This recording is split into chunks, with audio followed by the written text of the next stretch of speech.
Perbedaan bentuk-bentuk geografis yang dimiliki tiap-tiap negara di dunia ini memiliki keuntungan dan kerugiannya masing-masing.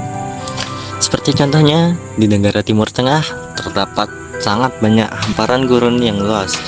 Hal itu memberikan keuntungan berupa minyak yang dapat dimanfaatkan oleh negara tersebut.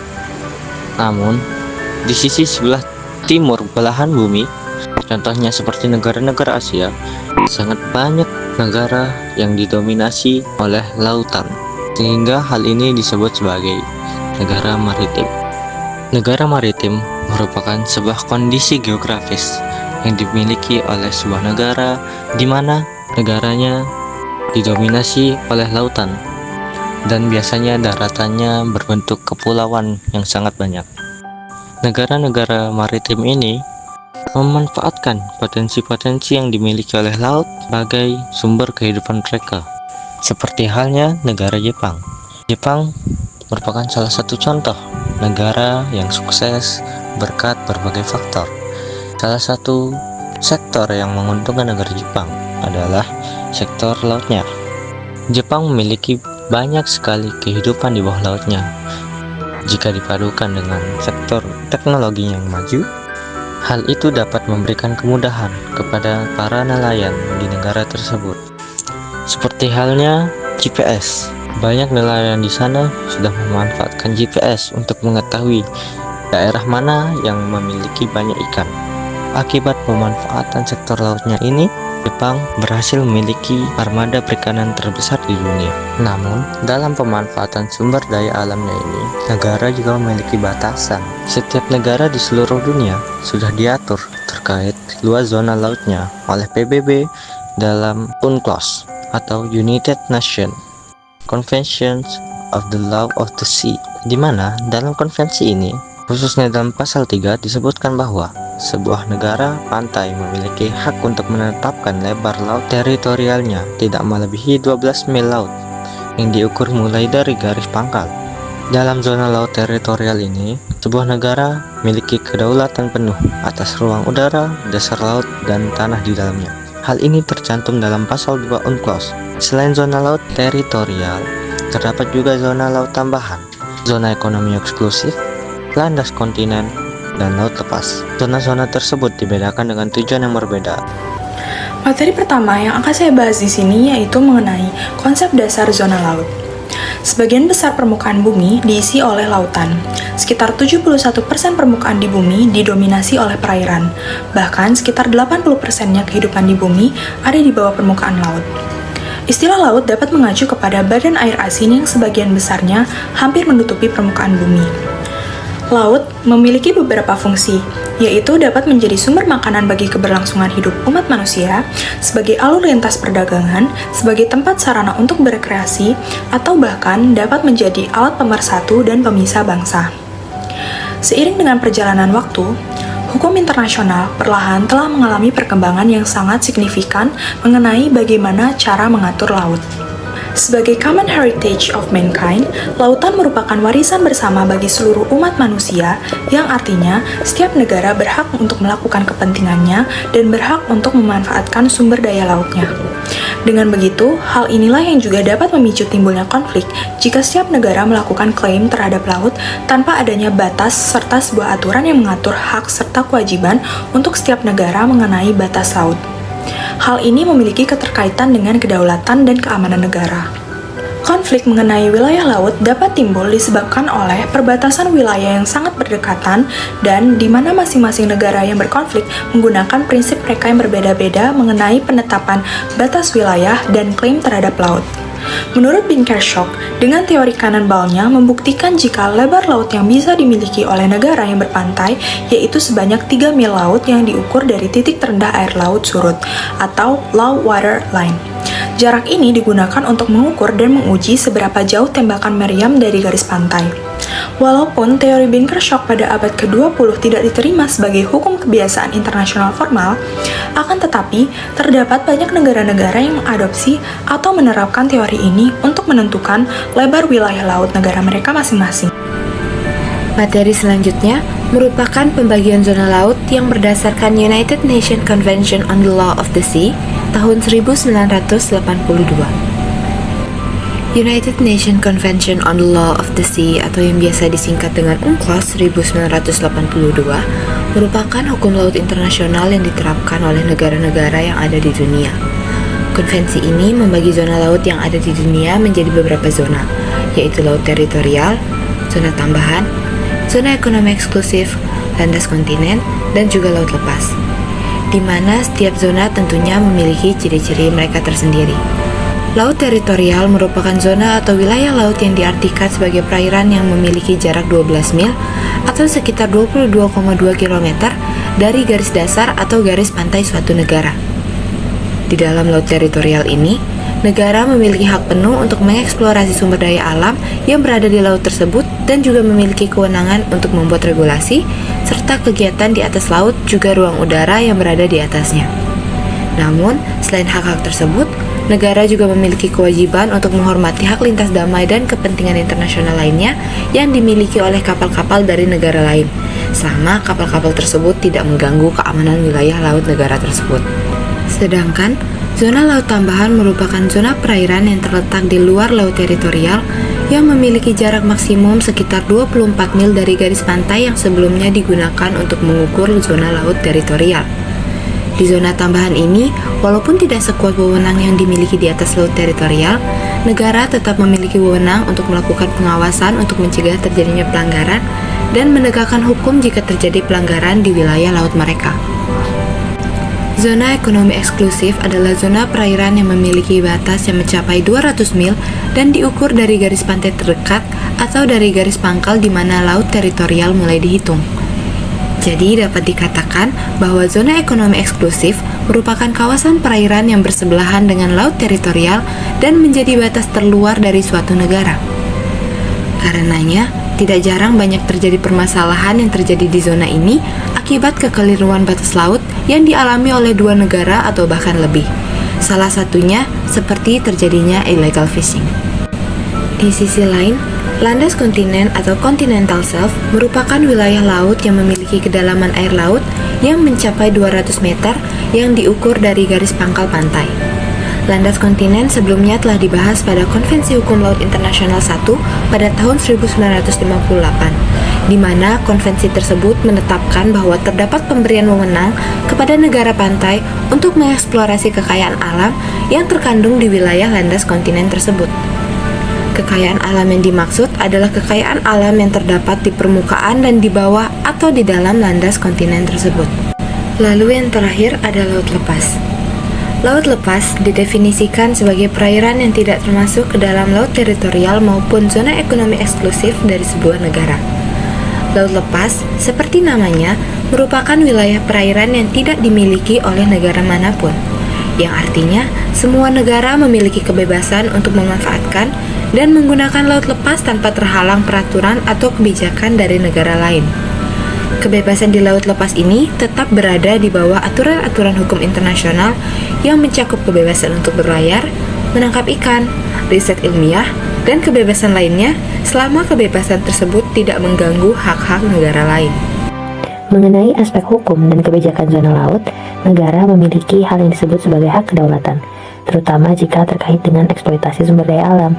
Tidak ada satupun negara di dunia yang rela kehilangan bahkan hanya sejengkal wilayahnya. Oleh sebab itu, masalah perbatasan laut dapat memicu konflik serius jika tidak ditangani dengan baik. Laut merupakan perairan luas yang menghubungkan banyak benua dan pulau di seluruh dunia. Namun, dalam hal pelayaran, perdagangan, dan penelitian ilmiah, masyarakat internasional dan subjek hukum internasional lain yang berkepentingan dapat mengambil tindakan hukum melalui laut. Dengan demikian, pada hakikatnya, segala peraturan hukum yang berlaku di negara manapun harus berhenti berlaku jika telah melewati batas menginjak pada laut. Atau, setiap hukum domestik suatu negara berhenti berlaku di luar batas yurisdiksinya. Disinilah hukum internasional seperti United Nations Convention on the Law of the Sea atau UNCLOS 1982 berperan, di mana UNCLOS mengatur zona laut berdasarkan jenisnya. Pertama, hak kedaulatan dan yurisdiksi negara terhadap zona-zona laut yang berada di bawah yurisdiksi nasional, di mana negara memiliki kedaulatan penuh. Akan tetapi, tetap harus menghormati hak lintas damai kapal asing, termasuk di dalamnya, yang pertama, laut teritorial. Status hukum laut teritorial atau territorial sea berdasarkan ketetapan pasal 2 ayat 1, maka status laut teritorial adalah kedaulatan penuh, yang artinya kekuasaan penuh dalam mengatur segala hal yang ada dalam wilayah negara tanpa campur tangan negara lain. Akan tetapi, berdasarkan pasal 2 ayat 3, kedaulatan atas laut teritorial dilaksanakan dengan tunduk pada UNCLOS 1982 dan peraturan lainnya dari hukum internasional seperti halnya konvensi yang terkait dengan lingkungan dan lain sebagainya. Kedaulatan ini berdasarkan pasal 2 ayat 2 meliputi ruang udara, dasar laut, dan lapisan tanah di bawahnya. Selanjutnya, berdasarkan pasal 3 UNCLOS 1982, setiap negara mempunyai hak untuk menetapkan lebar laut teritorialnya sampai pada suatu batas yang tidak melebihi 12 mil laut, yaitu sekitar 22.224 km yang diukur dari garis pangkal yang ditentukan sesuai dengan konvensi ini. Namun, meskipun negara memiliki kedaulatan penuh, di dalam laut teritorial juga diatur oleh pasal 19 UNCLOS yang pada dasarnya berlaku hak lintas damai bagi kapal-kapal asing sepanjang kapal asing tersebut tidak melanggar atau mengganggu perdamaian, aturan hukum, dan keamanan negara yang dilewati. Selanjutnya, pada perairan pedalaman atau yang disebut sebagai internal water, yakni wilayah perairan yang terletak pada sisi darat dari garis pangkal yang dipakai untuk menetapkan teritorial suatu negara seperti yang dijabarkan pada pasal 8 ayat 1 UNCLOS 1982, termasuk ke dalamnya sungai, teluk, pelabuhan, serta bagian-bagian perairan lain sepanjang berada pada sisi darat dari garis pangkal. Bagi negara kepulauan, berlaku suatu ketentuan khusus bahwasannya perairan pedalaman dapat ditetapkan dengan menarik suatu garis penutup pada mulut sungai, teluk, dan pelabuhan yang berada pada perairan kepulauannya. Perairan pedalaman, baik negara pantai maupun negara kepulauan, mempunyai kedaulatan penuh. Sama, hampir serupa dengan laut teritorial. Ia meliputi perairan pedalaman, ruang udara di atasnya, beserta dasar laut dan tanah di bawahnya. Tidak ada satupun ketentuan hukum internasional yang berlaku di zona perairan pedalaman atau internal water, dan negara pantai dapat menikmati secara penuh kedaulatannya dan hukum nasionalnya selama berada di wilayah perairannya. Karena hukum internasional memberikan kewenangan kepada negara untuk membuat peraturan hukum, mengatur penggunaan perairan pedalamannya, dan memutuskan siapa saja yang boleh memasuki, yang boleh keluar, serta hal-hal yang boleh dilakukan saat memasuki perairan pedalaman. Terakhir, mengenai perairan kepulauan atau archipelagic waters, sebagai salah satu klasifikasi dari zona-zona laut yang berada di bawah yurisdiksi nasional, perairan kepulauan adalah zona maritim istimewa yang tidak semua negara pantai memilikinya, melainkan hanya bisa diklaim oleh negara kepulauan. Status hukum perairan kepulauan berdasarkan pasal 49 ayat 1 adalah kedaulatan penuh tanpa memperhatikan kedalaman atau jaraknya dari pantai. Pada ayat 2 juga dinyatakan bahwa kedaulatan ini meliputi ruang udara di atasnya, dasar laut, dan tanah di bawahnya, juga termasuk sumber kekayaan yang terkandung di dalamnya. Pasal 52 ayat 2 UNCLOS menyatakan bahwa hak lintas damai juga berlaku pada perairan kepulauan, sebagaimana diatur dalam pasal 52 ayat 2. Meski demikian, sebuah negara kepulauan bisa menghentikan pemberlakuan hak lintas damai dalam perairan kepulauannya jika ada pertimbangan keamanan, dan hal ini harus berlaku pada semua kapal laut asing tanpa adanya diskriminasi atau pengecualian. Hingga negara kepulauan memiliki tanggung jawab untuk menghormati dan menjamin hak yang dimiliki oleh negara lain dalam pasal 51 ayat 1 UNCLOS. Selanjutnya, zona maritim yang berada di bawah yurisdiksi khusus negara pantai dan terbatas, atau yang lebih dikenal sebagai zona tambahan atau contiguous zone. Pasal 33 ayat 2 UNCLOS menyatakan bahwa zona tambahan merupakan zona maritim yang berbatasan dengan laut teritorial dan merupakan area tambahan. Zona tambahan ini tidak boleh melebihi 24 mil laut dari garis pangkal. Menurut UNCLOS 1982, sebuah negara pantai harus memutuskan apakah akan mengklaim zona tambahan atau tidak, karena zona tambahan ini tidak diberikan secara otomatis kepada negara pantai, tidak seperti landas kontinen. Selain itu, berdasarkan pasal 33 UNCLOS 1982, negara pantai dapat mengatur bea cukai, fiskal, hingga imigrasi di zona ini, bahkan menghukum pelanggaran peraturan perundang-undangan di atas yang dilakukan di dalam wilayah atau laut teritorialnya. Kemudian terdapat zona maritim yang status hukumnya eksklusif untuk memanfaatkan sumber daya alamnya, yang dikenal sebagai zona ekonomi eksklusif atau yang disingkat ZEE. Status hukumnya berdasarkan pasal 56 ayat 1A, negara mempunyai hak-hak berdaulat dan yurisdiksi khusus untuk memanfaatkan kekayaan alam yang berada pada jalur tersebut, termasuk ketentuan pasal 56 ayat 3 pada dasar laut dan tanah di bawahnya. Hak berdaulat itu diberikan untuk keperluan eksplorasi, eksploitasi, hayati maupun non-hayati, sebagaimana tercantum pada pasal 56 ayat 1A. Perairan di atas dasar laut dan dari dasar laut dan tanah di bawahnya dan berkenaan dengan kegiatan lain untuk keperluan eksplorasi dan eksploitasi ekonomi zona tersebut seperti produksi energi dari air, arus, dan angin. Selain zona ekonomi eksklusif, terdapat landasan kontinen atau continental shelf yang juga diatur dalam zona maritim yang status hukumnya eksklusif untuk memanfaatkan sumber daya alamnya. Landas kontinen meliputi dasar laut hingga pinggiran tepi kontinen maksimal 350 mil laut berdasarkan pasal 76. Perlu diketahui bahwa landasan kontinen yang melebihi batas jarak 200 mil laut itu dikenal dengan istilah landasan kontinen ekstensi atau Extended Continental Shelf atau yang disingkat sebagai ACS yang diatur dalam pasal 76 ayat 8 dan 9 UNCLOS 1982 mengenai prosedur pengajuan landasan kontinen ekstensi. Terkait dengan hak dan penggunaan landasan kontinen, negara asing berhak melakukan penanaman kabel dan jalur pipa melalui zona ekonomi eksklusif atau pada landasan kontinen sebuah negara pantai, persis seperti yang tercantum pada pasal 79 UNCLOS. Selanjutnya terdapat zona-zona maritim yang berada di bawah suatu pengaturan internasional khusus atau yang dikenal sebagai kawasan dasar laut atau seabed. Secara yuridis, kawasan ini merupakan daerah dasar laut dan tanah di bawahnya yang terletak di luar batas terluar landas kontinen suatu negara. Status hukum dari zona kawasan ini adalah sebagai warisan bersama umat manusia atau Common Heritage of Mankind berdasarkan pasal 136. Selain itu, untuk pengelolaannya diserahkan kepada suatu badan internasional yang dibentuk khusus oleh PBB yang disebut sebagai International Seabed Authority untuk menjamin penggunaan yang adil bagi setiap negara. Terakhir, terdapat zona yang tidak berada di bawah kedaulatan maupun yurisdiksi negara manapun. Karena berdasarkan pasal 86 ayat 1, laut lepas atau high sea yang merupakan kategori lautan terbuka bukan bagian dari zona ekonomi eksklusif, laut teritorial, maupun perairan internal negara bagian manapun. Berdasarkan pasal 87 ayat 1 UNCLOS 1982, status hukum dari laut lepas adalah terbuka untuk semua negara, baik negara pantai maupun negara yang tidak berpantai. Kemudian, berdasarkan pasal 87 ayat 2, kebebasan ini akan dilaksanakan oleh semua negara dengan memperhatikan sebagaimana mestinya kepentingan negara lain, meliputi kebebasan berlayar, kebebasan penerbangan, kebebasan untuk memasang kabel dan pipa bawah laut, kebebasan untuk membangun pulau buatan dan instalasi lainnya yang diperbolehkan berdasarkan hukum internasional, kebebasan menangkap ikan, serta kebebasan riset ilmiah. Nah, meski terdengar mirip, aspek hukum dan aspek kebijakan sangatlah berbeda.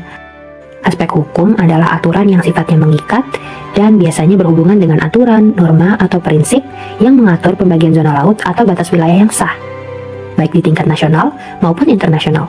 Sedangkan aspek kebijakan merujuk pada keputusan atau tindakan strategis yang dibuat oleh pemerintah untuk mengelola, memanfaatkan, atau melindungi zona laut, atau secara sederhana, kebijakan ini disebut sebagai alat untuk menerapkan hukum secara praktis dengan kebijakan yang lebih fleksibel dan seringkali bersifat eksekutif.